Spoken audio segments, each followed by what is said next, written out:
हे पहा, आज एक फार मोठी दुःखद, चिंतेत करणारी आणि विचार करायला लावणारी घटना पूर्ण देशासाठी आणि विशेष करून जे क्रिकेट फॅन्स आहे त्यांच्यासाठी घडलेली आहे. कारण भारत एवढ्या मोठ्या रनने हरलेला आहे की ते इतिहासमध्ये रेकॉर्ड केलं जाईल. हो, 358 रन भारत बॉलर प्रोटेक्ट करू शकले नाही.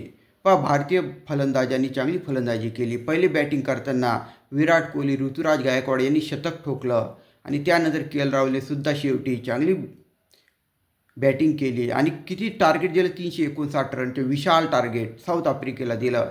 परंतु आमच्या बॉलरने हाराकिरी केली, फाईट दिली नाही, चांगली बॉलिंग केली नाही आणि एवढं मोठं 359चे रन ते प्रोटेक्ट करू शकले नाहीत. परिणामी भारताची 4 विकेटने एक नामुष्की आपण म्हणतो तशी हार झाली आहे, तसा पराभव झाला आहे. नामुष्कीचा पराभव भारताचा झालेला आहे.